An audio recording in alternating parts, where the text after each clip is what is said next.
Hi friends, আজকে দেখাবো একটা সিম্পলের ওপরে ছোট্ট রেসিপি। এটা একটা বেগুন পোড়া রেসিপি। বেগুনটা প্রথমে আমি এইভাবে ধুয়ে আর একটু কাট করে নিয়ে এটা আমি মাস্টার্ড অয়েল একটুখানি লাগিয়ে নিচ্ছি। এরপরে বেগুনটার মধ্যে আমরা রসুন ধুয়ে রেখেছি, এর মধ্যে রসুনগুলো আমরা বেগুনটার মধ্যে ভরে দেব।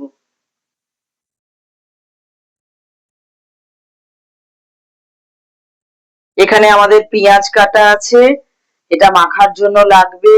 লঙ্কা কাটা আছে এখানে, আর কাটা আছে ধনেপাতা। এগুলো আমাদের পরবর্তীকালে পোড়ানো হয়ে গেলে মাখার জন্য এগুলো লাগবে। রসুনগুলো এক এক করে আমরা বেগুনের মধ্যে ভরে দেবো। একটু প্রেসার দিতে হবে, একটু প্রেসার দিলেই এটা ঢুকে যাবে।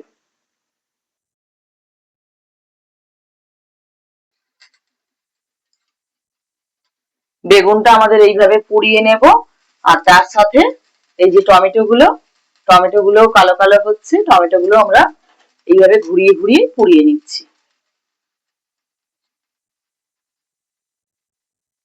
আমাদের এবার পোড়ানো হয়ে গেছে বেগুনটা। টমেটোটা আগেই নাবিয়ে নিয়েছি। এবার আমরা বেগুনটা এর মধ্যে নাবিয়ে নেব।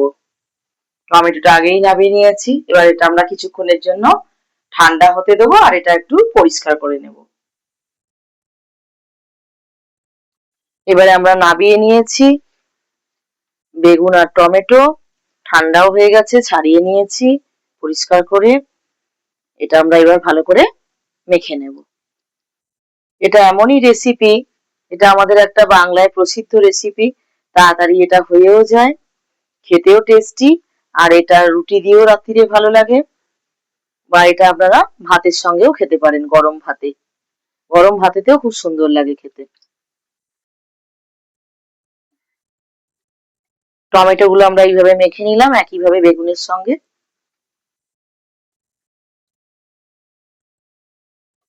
এর মধ্যে আমরা এবার অ্যাড করব পেঁয়াজ, অ্যাড করব কোচানো পেঁয়াজ, আর এর মধ্যে আমরা অ্যাড করব ধনেপাতা কুচনো।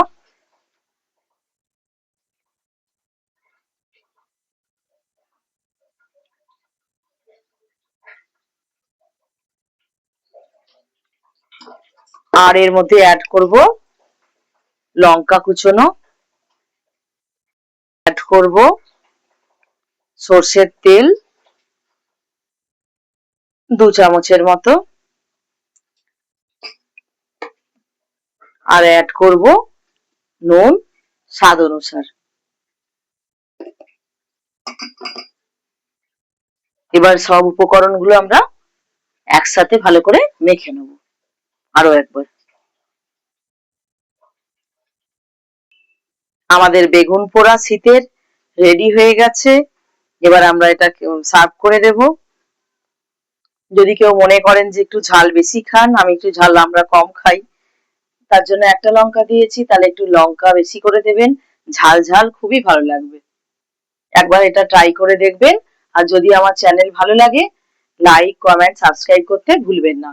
পরবর্তী রেসিপিতে আবার আসছি। Good night.